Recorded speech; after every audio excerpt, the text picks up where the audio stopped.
Last time on Generation Gap, we compared Firebirds. And that 1968 Firebird was absolutely gorgeous, and you guys said the same thing, and we beat the new Trans Am. That is bullshit. Meet Davin. When given the choice, he almost always prefers the older car. This is Matt. He believes cars don't have to be old to be great. Each episode, we give them a category, they pick their favorites, and you decide who's right.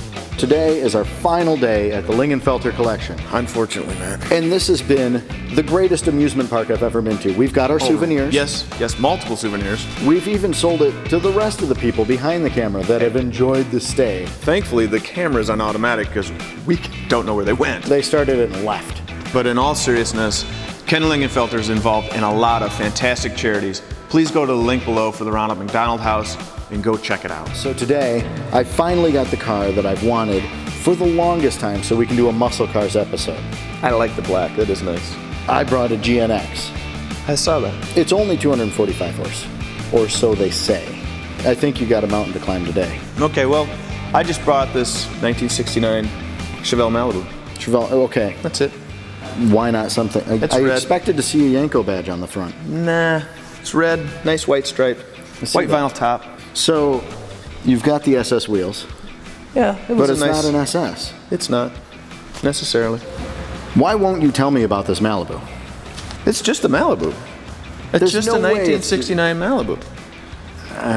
I tell you what, let's go to the specs and we'll let you guys see what's going on. The 1969 COPO Chevelle. This was the only year for COPO Chevelles, resulting in only 323 being made, including the Yenko vehicles. This one has an L72 427 cubic inch solid lifter 4-barrel V8, 425 horsepower with 460 pound-feet of torque, and a 4-speed manual transmission. This Chevelle will go from 0 to 60 in 5.1 seconds and make the quarter mile in 13.3 seconds at 108 miles per hour. The 1987 Buick Grand National GNX, standing for Grand National Experimental, only 547 were built by McLaren Performance Technologies and the American Sunroof Company. With rear-wheel drive, a 3.8-liter turbocharged V6, 276 horsepower with 360 pound-feet of torque, it'll run 0 to 60 in 4.7 seconds, and the quarter mile in 13.26. That wasn't just the regular Grand National. No? This is the one that Chevy said, hey McLaren, make this fast. You know where my blood runs is in Chevelle. I know, How can but I not bring this Chevelle? don't cut your It's legs out gorgeous. from under yourself just because you want to bring a Chevelle. Why would I hold anything back from you? Because you're a drag racer and I know you're sneaky. Oh, no. I think we need to take him out. Let's go take them out. All right, man. No more games. I got the keys. Okay. Let's do it, man. There's a lot of gauges in here.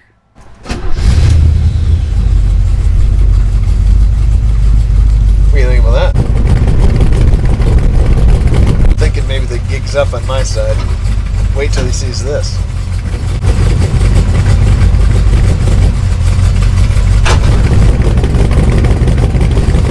It's a modified big block Malibu to play with your muscle car. I see how it is. It is not a modified Malibu. This is a stock Malibu. With a 427 big block. I know you've heard of the COPO. Should've known. I've been bringing ringers all week long. I guess it's your turn. This is doing exactly what it was meant to do, and that is surprise attack everybody.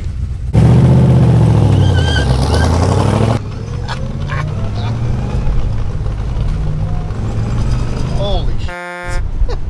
How's this Malibu now? Okay. I don't want to say that you've been had, but I know you've been had.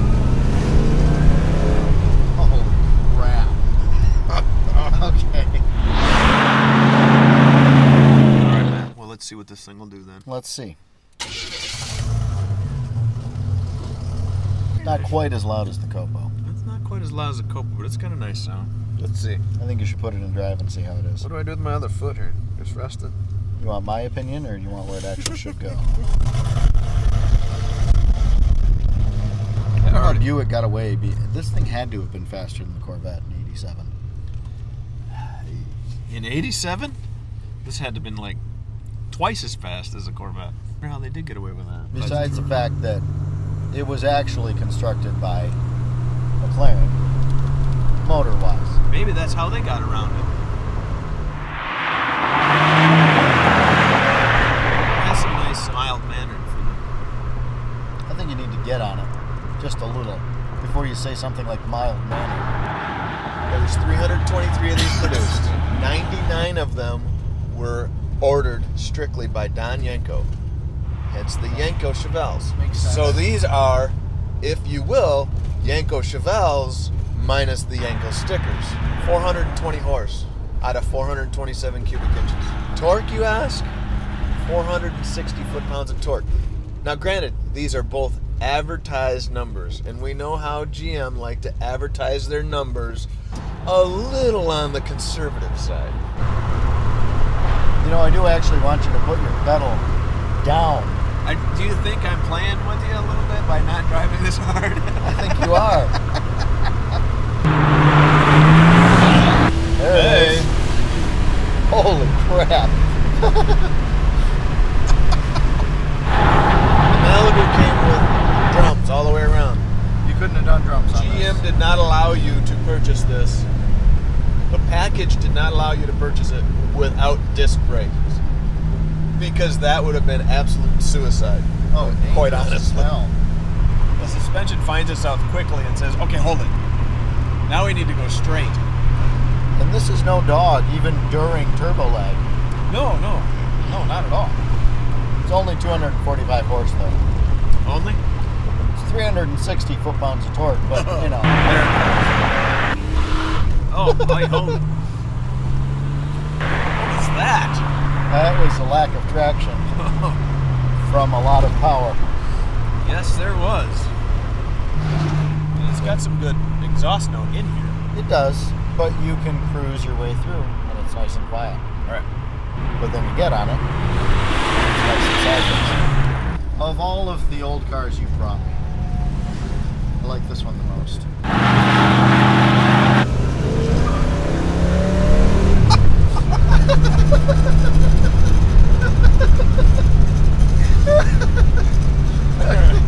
There's nothing not to enjoy about this car, is there? Okay, Matt, we're back from our drive. I know you were thoroughly impressed with the Chevelle. I really like the Chevelle. I think you might have liked the GNX. That definitely gives you a grin. But you know what? I would really like to hear Ken's opinion on this and why he has them. Absolutely. Fair enough? Yeah. You know, these are both really special cars. I mean, the COPO's unbelievable. There's so few of them. I mean, it's got great documentation. It looks great. It sounds wonderful. Oh, yes, it does. It's really pretty fast considering its age and the way things are today. Yeah. The Buick, boy, what can you say? Race car right from the factory. Extremely fast, also pretty rare. Only 500 plus cars built. It gets a lot of attention in the collection here when people are coming through it. Awesome. So, I mean, if I had to pick, I'd have to go with the Buick. That's right. There's just no other way to do it. I mean, that car is so cool. It is so fast. It excites me to drive it even today. That car is just hot. I guess I'll have to concede that Ken gets... He's giving the point to you. I'll give you the I'll nod. take it. It's a big golden point that I'm going It to wear is. on my chest for the rest of the weekend. I can't say I blame you. I still say, and I think all the classic guys are still going to say, this COPO Chevelle. Let's go through our normal criteria to figure Let's, out please. which car is better. Yes. Let's talk about collectability. 323. 547. All right. I still say, though, because you had to know someone within the system to get the code, the secret knock, if you will, I still think this is more collectible. I think this is collectible because it's McLaren engineering in a Buick. How often does Buick and McLaren, how often do they work together? Just about never. Just about never. I say we Yeah. split them. Okay, let's split them. I'm good They're with that. both collectible. Okay, I'll take a tick. I'll give you a tick. Okay, so ease of ownership, Matt. I think I can field this one fairly well for us. At the end of the day, this is just a special ordered Chevelle. Not to take anything away from it. Engine-wise, yes, you're going to have to play a little bit of work there if you have a problem.